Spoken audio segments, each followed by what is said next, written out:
The Secret Life of Carmen Miranda revealed. Sadly, she was only 46. Carmen Miranda was born on February 9, 1909, in Portugal, and christened Maria do Carmo Miranda da Cunha. Her parents, José and Maria, left the town of Marco de Canaveses, near Oporto, when she was still an infant. They settled in Brazil, home to many Portuguese immigrants.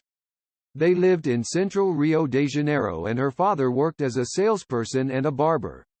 The nickname Carmen dated to Miranda's childhood, when her family reportedly dubbed her that after the Georges Bizet opera by that name. Miranda was raised in a strict Roman Catholic household.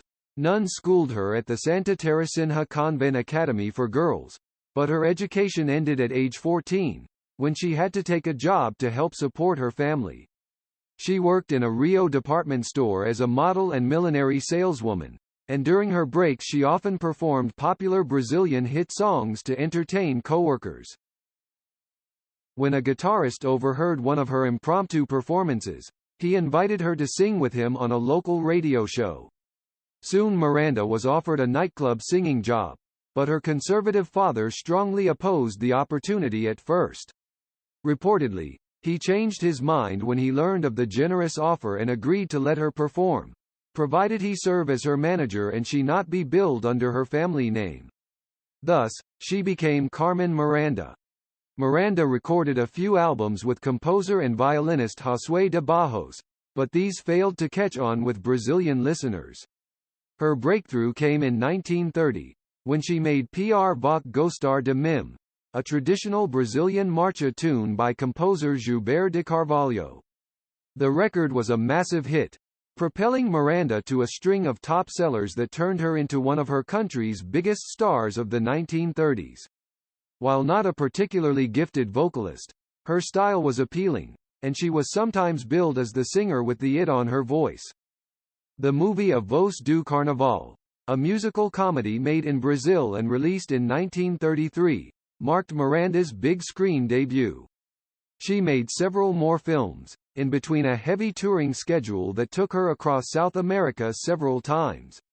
She was usually backed by her own five-man band, called Banda da Luna. During one of her shows at a casino in the Rio district of Urca, well-known American theater manager Lee Schubert spotted her and offered her a role on Broadway. Miranda arrived in New York in 1939 to perform one song in the streets of Paris, a musical revue at the Broadhurst Theatre that ran from June of 1939 until the following February. She sang it in Portuguese, and spoke very little English when she came to New York, but she was game enough to give an interview to promote the show. Her limited vocabulary became a long-running joke in that and subsequent stories in the press about her. She enthusiastically repeated a few words, including yes, no, money, and hot dog.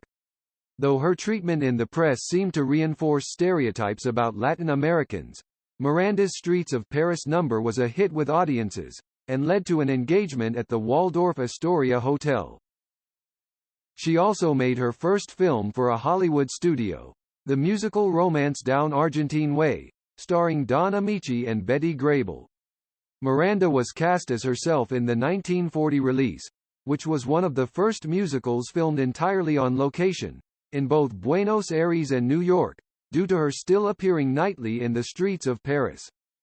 Miranda returned to Brazil after the Broadway show closed, but found she was viewed as a traitor. Brazilians asserted she had turned their beloved culture into a joke, and she was ridiculed in the press for selling out. Riots erupted when Down Argentine Way was released in Buenos Aires for its depiction of Argentine customs. Her response was the song Disseram que eu volte americanizada, which did little to help her land new performances.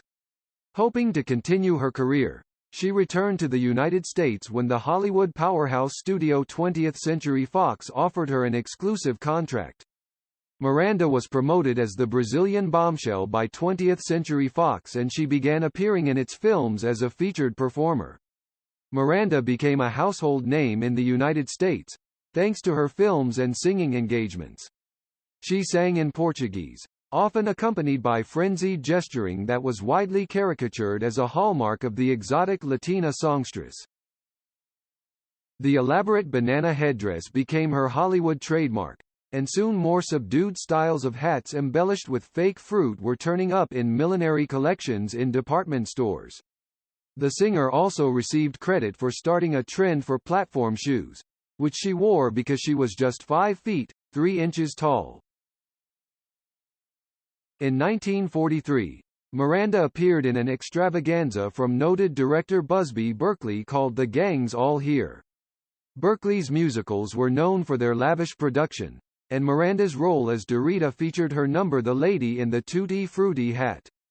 An optical trick from the set behind her made the fruit-bedecked hat she was wearing appear even larger than humanly possible. Miranda became the highest-paid female performer in the United States during World War II. She sang regularly at New York's Copacabana nightclub, where her turban even became part of its logo. She led a subdued personal life, befitting her conservative Roman Catholic background, and did not marry until age 38. Her marriage to David Sebastian, a minor Hollywood producer, was said to have been problematic.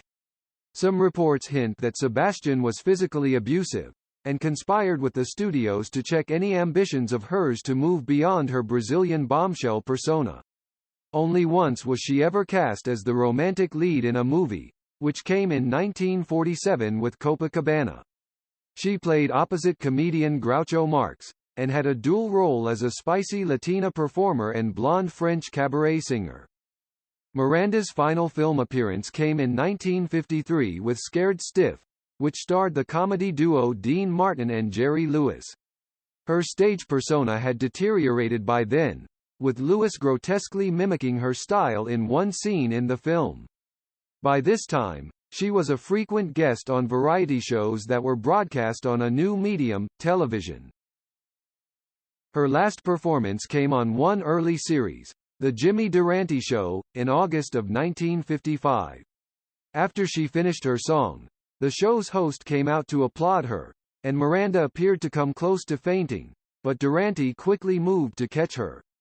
She smiled, waved, and exited the soundstage, but she died the following day at her home in Beverly Hills, California. Her death was officially reported as a heart attack, but it was later revealed that the 44-year-old star was pregnant, and died of preeclampsia, a pregnancy-related condition characterized by high blood pressure and kidney malfunction. Goodbye Carmen Miranda.